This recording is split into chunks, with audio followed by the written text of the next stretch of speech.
Olá, meu amigo e minha amiga, sejam mais uma vez bem-vindos aqui ao nosso canal. Pessoal, tem muita gente que me pergunta como é que pode se lidar com essas negativas injustas, tá?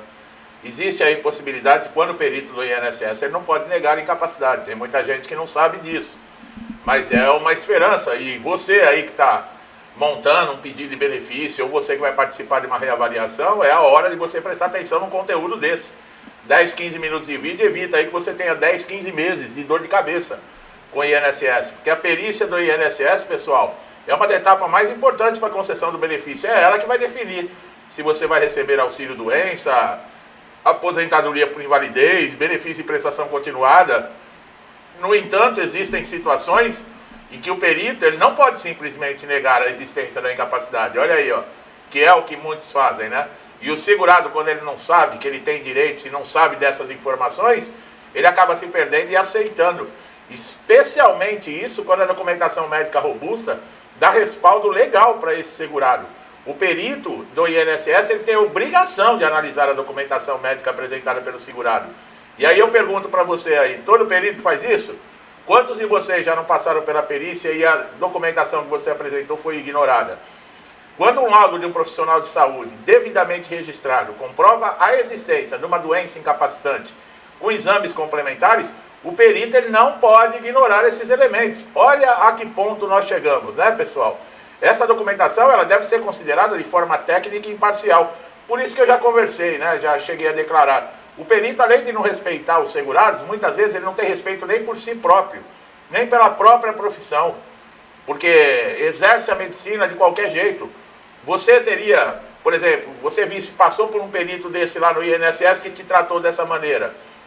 E aí você vai num consultório particular fazer uma consulta e dar de cara com esse perito, atendendo num consultório. Você confiaria num diagnóstico dele? É um absurdo, a pessoa não tem respeito nem pela própria profissão.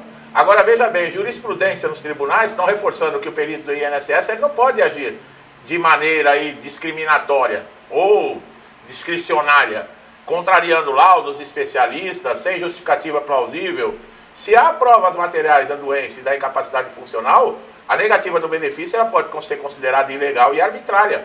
Outro fator importante é que quando o segurado possui uma doença considerada grave por lei, como câncer, doença cardíaca avançada, transtornos mentais severos, nesses casos, mesmo que a aparência física do paciente não reflita a gravidade, a lei garante prioridade na análise diferenciada.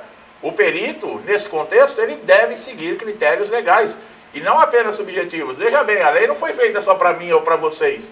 A lei é para esses caras aí também, para essa turma aí também, que pensam que são acima da lei. Apesar que hoje em dia nós estamos no país, né, que quem deveria ser a lei é criminoso, né, para falar aqui o português claro. Bom, também é importante destacar que quando o segurado já recebe benefício por vários anos, tá, por uma mesma condição, apresenta a continuidade da incapacidade, o perito não pode desconsiderar o histórico sem um respaldo técnico detalhado. A simples alegação de melhora sem exames ou parecer médico atualizado é insuficiente. Alegar lá, não, ele agora já está bom, depois de anos, mas espera aí, como é que você está alegando isso? Você fez exames, você tem que documentação para comprovar isso? O perito tem que comprovar. Nos casos de doenças degenerativas progressivas ou incuráveis, o perito também encontra limitações para negar a incapacidade.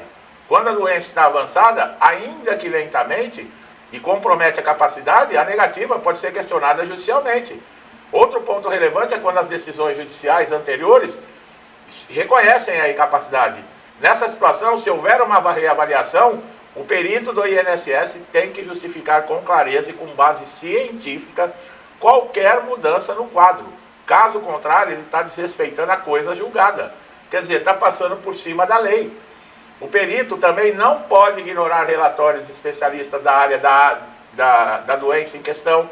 Por exemplo, o segurado que tem uma doença psiquiátrica apresenta laudos de um psiquiatra. A opinião desse especialista deve ser levada em consideração de forma prioritária, especialmente se acompanhada de exames, tratamentos contínuos. Mas os peritos sabem disso, pessoal. Os peritos do INSS sabem disso. É que eles também têm ordem também, tá? A gente sabe como que funciona o INSS. Basta ver aí a roubalheira que teve. Esses sindicatos, associações que apareceram sem autorização de ninguém, metendo a mão no dinheiro. agora estourou a bomba dos créditos consignados, e o INSS é o seguinte, a ordem é que corta na carne, só que não a carne deles, corta na carne do segurado. Essa é a ordem. Para sobrar dinheiro, porque senão a bola de neve cresce, fica muito grande e chama atenção. Em muitos casos, segurados que não possuem condições de expressar corretamente, por exemplo, durante a perícia, acabam sendo prejudicados.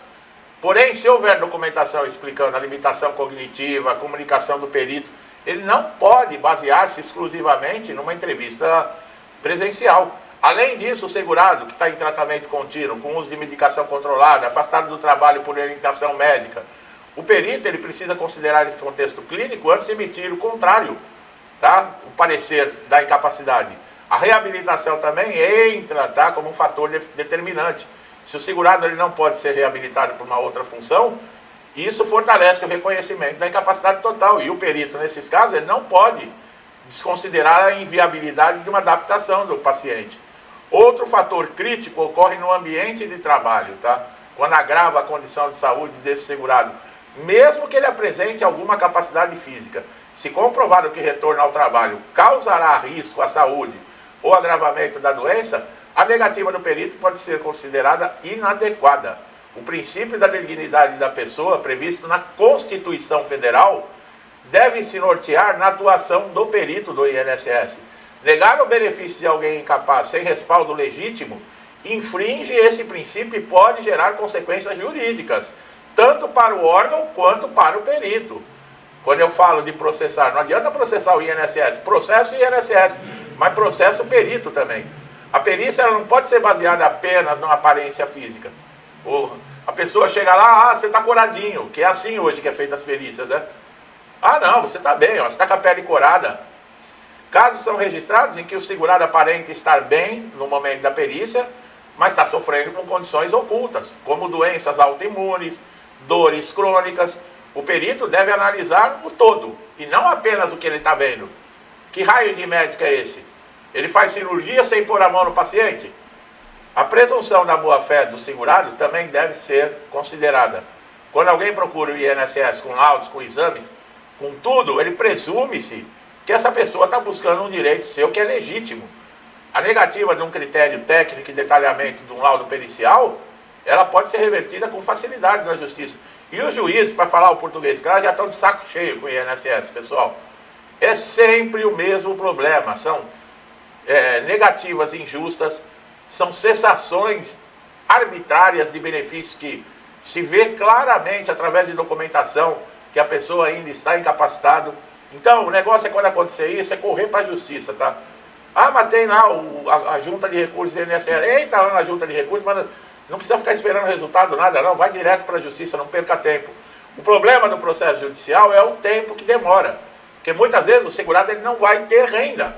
E vai ficar dependendo de amigo, de família, de alguém, para conseguir aí pelo menos o básico. Porque não dá para você ter um processo de incapacidade alegando para o juiz que você não pode trabalhar e tá aí trabalhando em outro lugar, né? Não dá para fazer isso, né, pessoal? Então, vocês têm que estar antenados. Quanto mais direitos vocês souberem, apesar que vocês também têm deveres. Como eu falo, a documentação atualizada, cadastro atualizado, isso são deveres de vocês, segurados, tá? Agora, a gente sabe como é que funciona o INSS. Se você fazendo tudo certinho, você corre o risco de não conseguir nada, você imagina se você chegar lá faltando alguma coisa. Aí é que vai lascar tudo mesmo.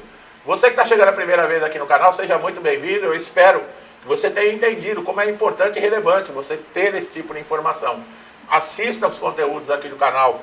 Ganhe conhecimento para lidar com o INSS. INSS não é para amadores, pessoal. Tá bom? Meu amigo e minha amiga estão sempre comigo me incentivando aqui. Meu muito obrigado. Que Deus abençoe a casa, a vida, a família de vocês com paz, saúde, prosperidade, alegria, harmonia. Tudo de bom, pessoal. Tudo que eu desejo para mim e para minha família, eu lhes desejo em dobro. Deixo um forte abraço e até os próximos vídeos.